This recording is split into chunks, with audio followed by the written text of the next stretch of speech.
আসসালামু আলাইকুম রহমতুল্লাহ। আজকে আমি এই ভিডিওর মাধ্যমে দেখাবো আপনাদের দাহুয়া ডিবিআর এক্সবিআর এনবিআর এর স্টোরেজ ভিডিও মোবাইলের মাধ্যমে কিভাবে দেখবেন বা প্লেব্যাক করবেন। প্রথমে মোবাইলের ডিএমএসএস সফটওয়্যারটি ওপেন করবেন।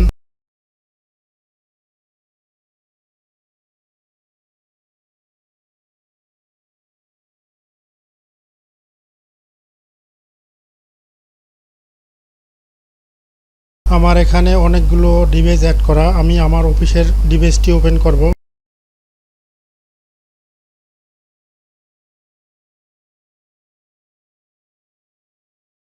আমার এই ডিভাইসে 3টি ক্যামেরা সেট করা, আমি আপনাদের যে কোনো একটি ক্যামেরা প্লেব্যাক করে দেখাবো। সবগুলোর সিস্টেম একই। আমি আমার অফিসের ক্যামেরাটি বড় করব, ডাবল ক্লিক করব এই ক্যামেরার উপরে, তাহলেই বড় হয়ে যাবে।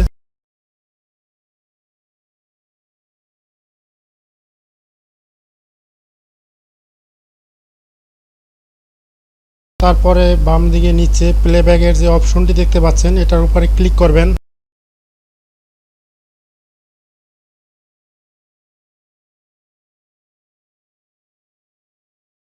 সাধারণত টাইম সিস্টেমটা ইন্টারন্যাশনাল টাইম অনুযায়ী থাকে। এখন আপনার নির্ণয় করতে হবে 24 ঘন্টা অনুযায়ী আপনি কয়টার ভিডিও দেখতে চাচ্ছেন। যেমন আপনি যদি বেলা 1টার পরের ভিডিও দেখেন, 1টা বলতে 13টা হিসাব করতে হবে। রাত্র 12টা 1 থেকে পরের দিন 12টা পর্যন্ত 24 ঘন্টা টাইম অনুযায়ী চলে, সেই হিসাবে আপনার 13টা হচ্ছে আমাদের টাইম 1টা। আপনারা যদি 2টায় দেখতে চান তাহলে 14টা টাইম সিলেক্ট করতে হবে। তো আমি দুটোটাই দেখাচ্ছি কিভাবে দেখবেন। প্রথমত দেখবো আমার ডিভাইসে কতদিন ভিডিও রেকর্ড আছে, সেটা দেখার জন্য আমি এখানে টাইম ডেট শো করছে, এখানে একটি ক্লিক করব। আমার এখানে 3 তারিখ থেকে 24 তারিখ পর্যন্ত ভিডিও স্টোরেজ আছে। আমি এখানে 3 তারিখ থেকে 24 তারিখ পর্যন্ত যে কোনো দিনের ভিডিও প্লেব্যাক করে দেখতে পারবো। আমি যে কোনো একদিনের ভিডিও আপনাদের প্লেব্যাক করে দেখাচ্ছি। যেমন আমি 18 তারিখের ভিডিও প্লেব্যাক করব। 18 তারিখে ক্লিক করব, তারপর ওকে ক্লিক করব। এখানে একটি ছোট ভিডিওর আইকন দেখতে পাচ্ছেন, এটিকে ক্লোজ করে দিবেন ক্লোজ আইকনে ক্লিক করে। এখানে 18/4/2024 ভিডিও প্লে হয়েছে। আমি যদি সকাল 10টার ভিডিও দেখি তাহলে সকাল 10টায় যেতে হবে। যেমন মোবাইল আঙ্গুল দিয়ে হালকা একটু বাম দিকে টানতে হবে। যেমন যে সকাল 10টার ভিডিও, তখন আমার অফিস অফ ছিল তাই সাদা কালো ভিডিও শো করতেছে। আমি এখন 14টার ভিডিও দেখবো। 14টা বলতে 2টা, তখনও আমার অফিস অফ। 19টার সময় খোলা আছে। এখন যদি আরো সামনের ভিডিও দেখতে চান তাহলে মোবাইল আঙ্গুল দিয়ে একটু সামনের দিকে টানবেন।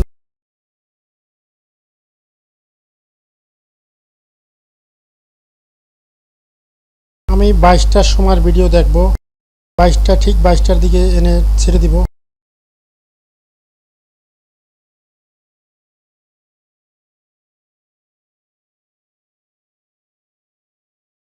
এখন ঠিক 22টা বলতে 10টা, রাত্র 10টার ভিডিও প্লেব্যাক হয়েছে। এখন আপনি যদি চান একটু স্পিডে ভিডিওটা দেখবেন, সেক্ষেত্রে 1.0x এখানে ক্লিক করবেন। এখানে স্লো মোশনে দেখা যায়, আপনি যদি চান স্পিডে দেখবেন তাও পারবেন। 8.0x এটা সর্বোচ্চ স্পিড। 0.125x এটা হচ্ছে সবচেয়ে লোয়েস্ট স্পিড। একটু স্লো মোশনে দেখি তাহলে আমি 0.25x এ ক্লিক করব। এখন সেকেন্ডগুলো একটু আস্তে আস্তে চলছে। যদি আমি স্পিডে দেখি সেক্ষেত্রে আমি স্পিড বাড়িয়ে নিতে পারবো। আবার 0.25x এ ক্লিক করব, তারপরে 8.0x এ ক্লিক করব। এখন দেখতে পাচ্ছেন সেকেন্ডগুলো খুব দ্রুত চলতেছে। আপনাদের যদি স্পিডে দেখতে হয় তাহলে আপনারা এভাবে স্পিড বাড়িয়ে দেখবেন। আবার যদি স্লো মোশন দেখা প্রয়োজন হয় স্লো মোশন করে দেখবেন। যদি একটু পিছনে যেতে হয়, যদি মনে করেন যে আপনার ভিডিওটি বেশি চলে গেছে, যদি একটু পিছনে নিতে চান তাহলে হালকা একটু পিছনে নিয়ে দেবেন,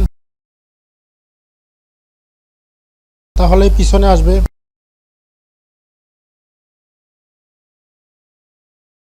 যদি স্পিড নর্মাল করতে চান সেক্ষেত্রে আবার 8.0x এ ক্লিক করবেন।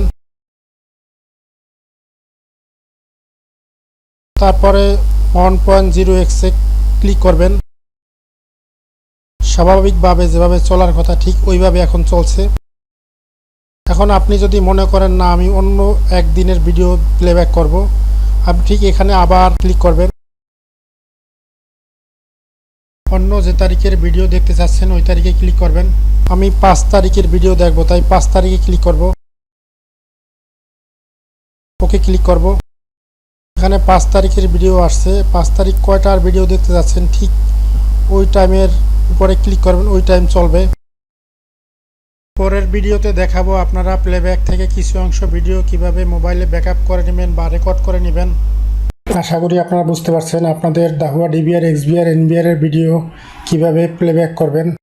আপনাদের যদি সিসি ক্যাম রিলেটেড অথবা আইটি রিলেটেড কোনো প্রোডাক্ট প্রয়োজন হয় আমাদের কাছ থেকে সংগ্রহ করবেন। আমরা খুবই কম প্রফিটে সেল করি। Thank you for watching.